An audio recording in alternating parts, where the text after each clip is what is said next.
morning, everyone. It's a great honor to be here. It's a project in Malawi, so we will present in English. And thanks, Claire, for the introduction. And yeah, with a great pleasure, we are trying to open the day with everyone. And, we're presenting a study on the collaboration with the National Cancer Institute of the United States under the umbrella of PAVE study. And today we'll principally talk about the implementing HPV screening in a high burden setting of cervical cancer and our experience in Malawi. So, cervical cancer is the most frequent cancer in women, and majority of cases and deaths are happening in low and middle income countries due to poor access to vaccination and pre-cancer screening. Malawi has the highest cervical mortality rate in the world. Yeah. This slide shows the cervical cancer natural history. More than 90% of cervical cancer is caused by human papillomavirus infection. While majority of the HPV infections will clear naturally, persistent high-risk HPV infection can lead to the development of cervical intraepithelial neoplasia, categorized as low-grade or CIN1, or high-grade lesions, CIN2 and 3, also known as precancer lesions, and eventually they can transform in invasive cervical cancer. This carcinogenic transformation takes several years, and it can be influenced by the different type of HPV virus as well as the immunosuppression like HIV infection. Screening for precancer lesions is critical as they can be treated with a simple procedure called thermocoagulation, which has been proven to prevent progression to cervical cancer. There is several methods and algorithms that they can be used to screen for precancer lesions. VIA, or visual inspection with acetic acid, consists on the naked eye inspection of the cervix after application of acetic acid to detect already pre-existing precancer lesions. Although it's not it's inexpensive and is widely used in low resource settings, VIS has a low predictive value and is highly dependent on the operator who takes the test. HPV testing detects the presence and the type of HPV DNA as soon as the cervix is infected. It is the most sensitive method. However, as many women will clear HPV before developing precancer lesions, its specificity it's low. The third method, called automated visual evaluation, is under development. It's a device that takes digital images of the cervix. And finally, we have the histology, being the biopsy the gold standard to diagnose precancer lesions. MSF, in collaboration with Ministry of Health, we started the Comprehensive Cervical Cancer Program back in 2017, and the component of screening and treatment of precancer lesions is done by nurses and based at health center level. At the beginning, for screening, we were using the VIA, but we take the opportunity to participate in the PAVE study in collaboration with NCI to move to an HPV-based screen, triage, and treat approach. That means that currently we are using HPV testing as a primary screening test. For the ones that they are positive, a triage is done based on HPV genotype. So if the woman is positive for high-risk type, meaning HPV 16, 18, or 45, treatment is offered immediately. If they are negative, VIA is used as a secondary step. So the PAVE Malawi study had been implemented with the objective to assess the sensitivity of PAVE approach, meaning using the artificial intelligence augmented visual evaluation to be compared with the current MS triage algorithm. To classify the pre-cancer lesions, we defined it with the finding of CIN2 or 3 under histology findings among HPV positive women. And of course, at the same time, we try to describe the population and the post-treatment outcomes. The methodology starts from, we include women according to current recommendation eligible for HPV screening, aged 25 to 49 years old, excluding those already having a history of hysterectomy.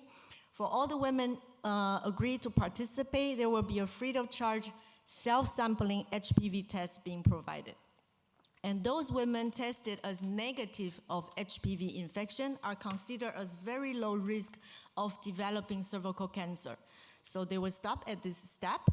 And those women tested positive with HPV infections will go further, as you can see in the graph, that to receive VIA evaluation, as Isabel has explained, AVE image capture, and then the biopsy as gold standard result to be compared with.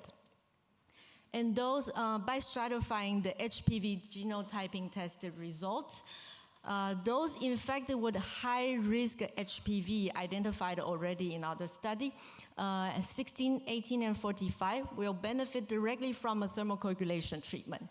And those infected with other strains of HPV will only benefit from thermocoagulation when their VIA results was also positive. And all the thermocoagulated women will receive a follow-up at 6 weeks, 1 year, and 2 years. Now I would like to share with you some of the preliminary results we have. Overall, in the bigger picture, totally more than 6,000 women received the HPV testing.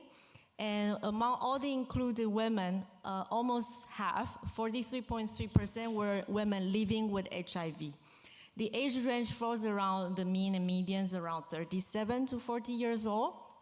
And most of the HIV positive included women are quite stable patients under ART antiretroviral treatment for more than 5 years.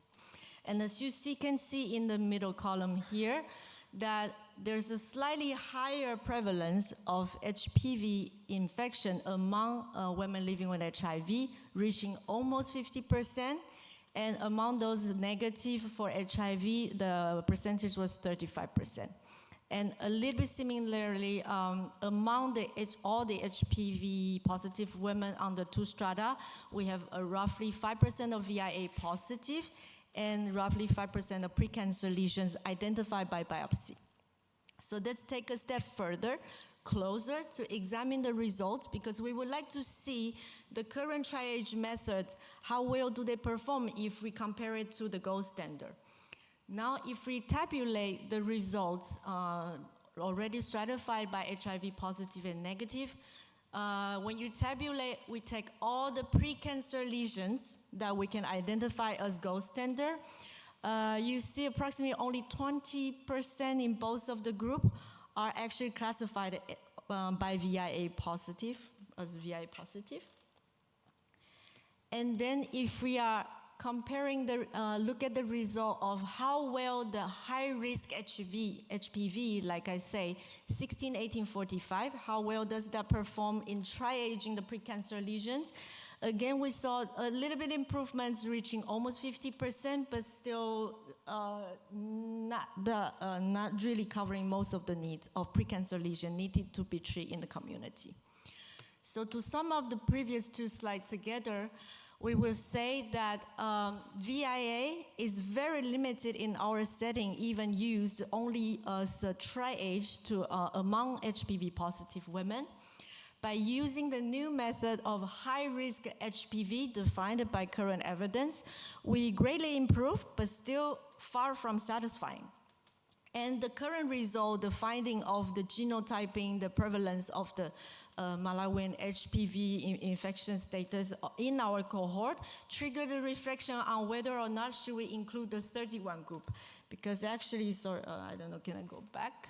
I forgot to mention here, as you can see that the HPV 31 group actually represent a great proportion of the precancer lesion that we can identify in the environment.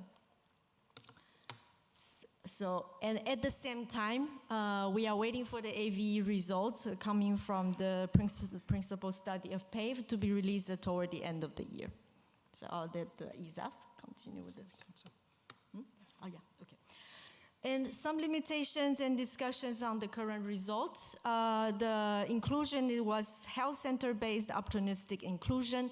So we need to take into account before we extrapolate to the whole population of the whole catchment area. And among all the HPV positive women that we identified, there's only 70% who came back to collect their results and then further accept to the VIA, AVE, and biopsy collection. And among all the biopsy results that we collected, roughly 10% was concluded as insufficient samples for final diagnosis. All this to be taken into account in the interpretation. And then the major axis of discussion includes operational implications, because the result really urged strong implication in redesigning the protocol, but the reflection need to be well balanced with the capacity. And at the same time, we are waiting for more results to come to refine the final recommendation we can provide, including the follow-up of a post-thermocoagulation treatment, HPV 35 prevalence, which is the most oncogenic genotype in the 31 group, and then the AVE result. And just to conclude, we can say that cervical cancer screening using HPV testing is feasible in our setting with proven improved pre-cancer triage. The limits of existing recommendations on cervical cancer screening, especially the ones related with the HP31 category, as Comet just explained, and the need to adapt the current guidelines based on our results. Thank you.